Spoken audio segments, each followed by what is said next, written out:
जय श्री राधे कृष्णा दोस्तों। काफ़ी समय पहले की बात है कि एक मंदिर के बाहर बैठकर एक भिखारी भीख मांगा करता था। वह एक बहुत बड़े महात्मा जी का शिष्य था जो कि एक पुराण संत थे। उसकी उम्र कोई 60 को पार हो चुकी थी।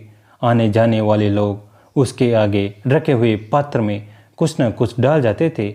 लोग कुछ भी डाल दे, उसने कभी आँख खोलकर नहीं देखा कि किसने क्या डाला। उसकी इसी आदत का फ़ायदा उसके आसपास बैठे हुए अन्य भिखारी तथा उनके बच्चे उठा लेते थे। वे उसके पात्र में से थोड़ी थोड़ी देर बाद हाथ साफ कर जाते थे। कहीं उससे भी कहते थे कि सोया रहेगा तो तेरा सब कुछ चोरी होता रहेगा। वह भी इस कान से सुनकर उधर से निकाल देता। किसी को क्या पता कि वह प्रभु के प्यार में रंगा हुआ था। हर वक्त गुरु की याद उसे अपने में डुबोए रखती थी। एक दिन ध्यान की अवस्था में ही उसे पता लगा कि उसकी उम्र 90 तक पहुंच जाएगी। यह जानकर वह बहुत उदास हो गया। जीवन इतनी कठिनाइयों से गुजर रहा था पहले ही, और ऊपर से इतनी लंबी उम्र अपनी जानकर वो सोच सोच कर परेशान होने लग गया था। एक दिन उसे अपने गुरु की उम्र का ख्याल आया। उसे मालूम था कि गुरुदेव की उम्र 50 के आसपास थी, पर ध्यान में उसकी जानकारी में है कि गुरुदेव तो बस 2 बरस ही और रहेंगे। गुरुदेव की पूरी उम्र की जानकारी के बाद वह और भी उदास हो गया। बार बार आंखों से बूंदें टपकने लग जाती थी, पर उसके अपने बस में तो नहीं था। कुछ भी कर भी क्या सकता था सिवाय आंसू बहाने के। एक दिन सुबह कोई पति पत्नी मंदिर में आए। वे दोनों भी उसी गुरु के शिष्य थे जिसका शिष्य वह भिखारी था। वे तो नहीं जानते थे भिखारी को, पर भिखारी को मालूम था कि वे दोनों पति पत्नी उन्हीं गुरु जी के शिष्य थे। दोनों पति पत्नी लाइन में बैठे भिखारियों के पात्रों में कुछ न कुछ डालते हुए पास पहुंच गए। भिखारी ने दोनों को हाथ जोड़कर उन्हें ऐसे प्रणाम किया जैसे कोई घर में आए हुए अपने गुरु भाइयों को करता है। भिखारी के प्रेम पूर्वक किए गए प्रणाम को वे दोनों प्रभावित हुए, बिना न रह सके। भिखारी उन दोनों के भीतर बैठे हुए अपने गुरुदेव को प्रणाम किया था। इस बात को वे जान न पाए। उन्होंने यही समझा कि भिखारी ने उनसे कुछ अधिक की आस लगाई होगी जो इतने प्यार से नमस्कार किया है। पति ने भिखारी की तरफ देखा और बहुत प्यार से पूछा, कुछ कहना है या कुछ और अधिक चाहिए? भिखारी ने अपने पात्र में से एक सिक्का निकाला और उनकी तरफ बढ़ाते हुए बोला, जब गुरुदेव के दर्शन हो जाए तो मेरी तरफ से यह सिक्का उनके चरणों में भेंट स्वरूप रख देना। पति पत्नी ने एक दूसरे की तरफ देखा, उसकी श्रद्धा को देखा, पर एक सिक्का, वो भी गुरु के चरणों में। पति सोचने लगा, क्या कहूँगा कि एक सिक्का, कभी एक सिक्का गुरु को भेंट में तो शायद किसी ने नहीं दिया होगा, कभी नहीं देखा।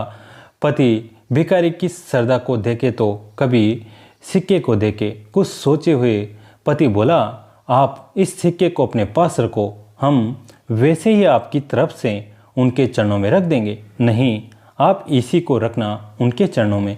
भिखारी ने बहुत ही नम्रतापूर्वक और दोनों हाथ जोड़ते हुए कहा। उसकी आंखों से झरझर आंसू भी निकलने लगा।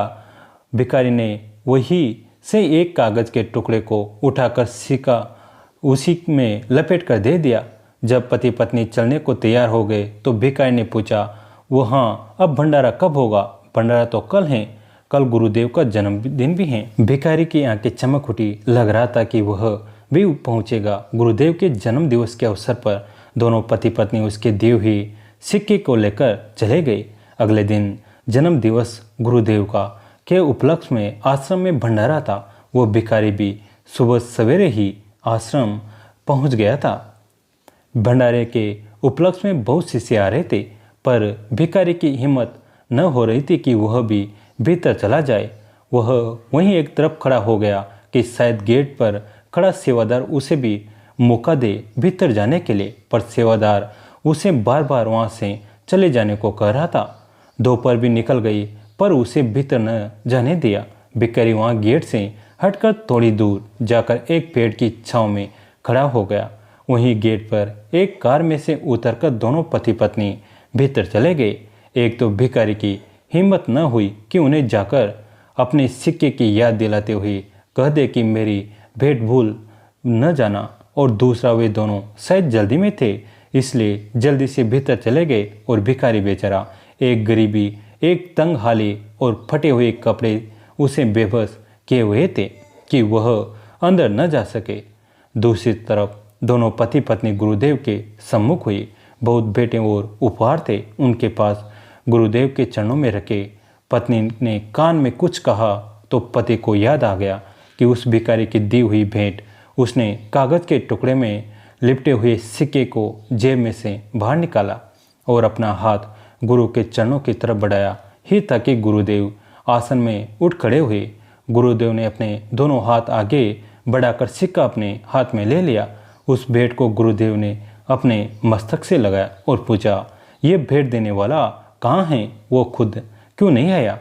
गुरुदेव ने अपनी आंखों को बंद कर लिया। थोड़ी ही देर में आंख खोली और कहा, वो बाहरी बेटा है, जाए उससे भीतर ले आइयो। पति बाहर गया। उसने इधर उधर देखा। उसे वही पेट की छांव में बैठा हुआ वो भिखारी नजर आ गया। पति भिखारी के पास गया और उसे बताया कि गुरुदेव ने उसकी भेंट को स्वीकार किया है और भीतर भी बुलाया है। भिखारी की आंखें चमक उठी।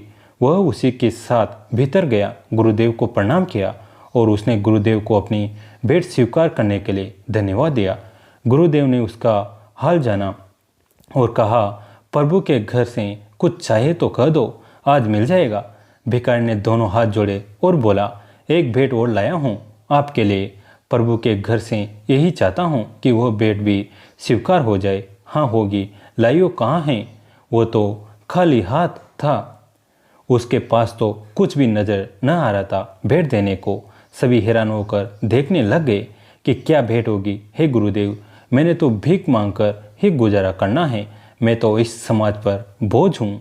इस समाज को मेरी तो कोई जरूरत ही नहीं है। पर हे मेरे गुरुदेव, समाज को आपकी सख्त जरूरत है। आप रहोगे, अनेकों को अपने घर वापस ले जाओगे। इसीलिए मेरे गुरुदेव, मैं अपनी बची हुई उम्र आपको भेंट स्वरूप दे रहा हूँ।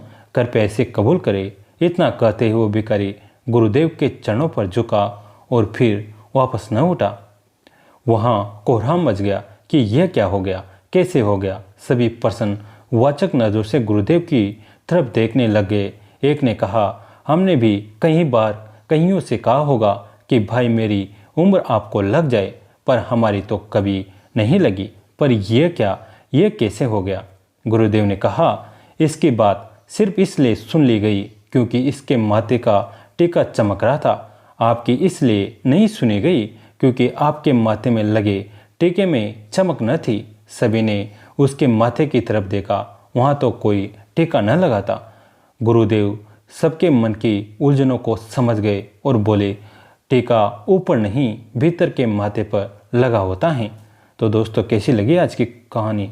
कमेंट में ज़रूर बताएं। वीडियो को लाइक करें, चैनल को सब्सक्राइब करें, घंटी के बटन को दबाकर ऑल पर क्लिक करें। दोस्तों, इस कहानी को अपने दोस्तों के साथ, फैमिली के साथ शेयर जरूर करें।